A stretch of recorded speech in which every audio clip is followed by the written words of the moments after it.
Okay, so we're out here, and as promised, I'm going to do a little bit more of in-depth and an application, a belt by Core, K-O-R-E.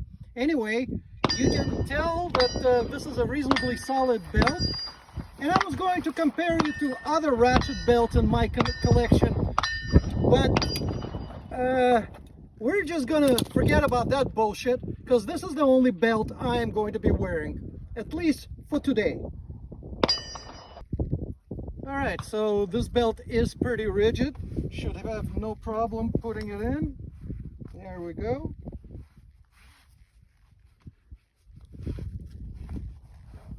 And this is what I love about it. You just ratchet it in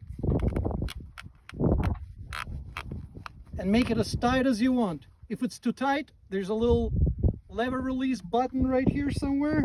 Oh yeah, here it is. Still getting used to it. And you let it go. Alright, so far so good. Feels good.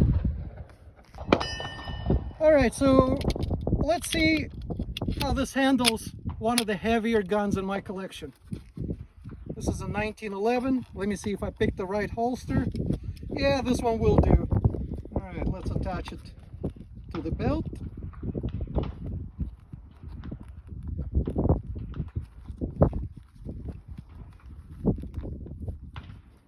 Well, no bending and no saggage. Feels like it's feeling good. So let's hang one more on it.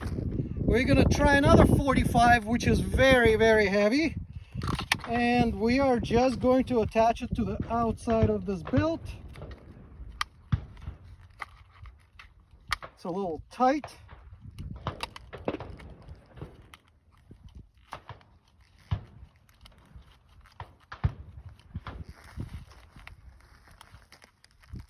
Well, I tell you what, this thing is as solid as a rock. Handcuffs.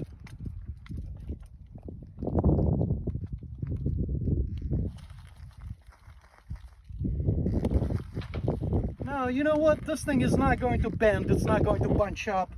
This is awesome. All right, so now for the most important test of all. All right, let's see how this works as a IWB. I like to appendix carry, and the only thing that worries me is this buckle. I don't have a large amount of weight on top, so I have nothing to cover up this buckle. Let me see what happens.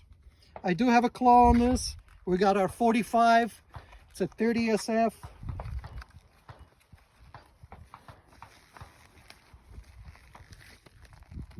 It's not bad, although I have to say, on a skinnier person, you are going to have a little bit of a bulk right here just because of the button. If you do have a claw, you have no issues. You are going to be okay. Let me try this with another smaller gun in the same holster.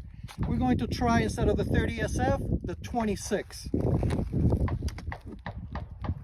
And I usually just carry it in a minimalist holster. So let's try it out in this holster. It's a little bit better. The belt feels really comfortable. So snug, ready to go. All right. Not bad, not bad. Let me try one more thing with this minimalist holster and see where that goes.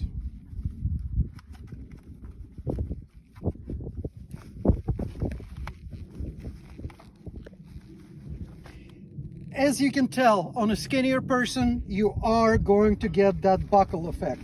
Even though you can't see the gun itself, it's not imprinting, except for right here just a little bit, but you will get an imprint of that buckle.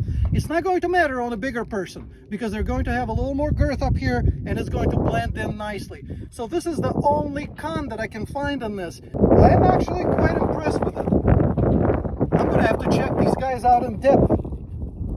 I saw they have a lot of different models, but if you're going out on the town and you're inside the waistband or even with a tuck holster, man, I like it.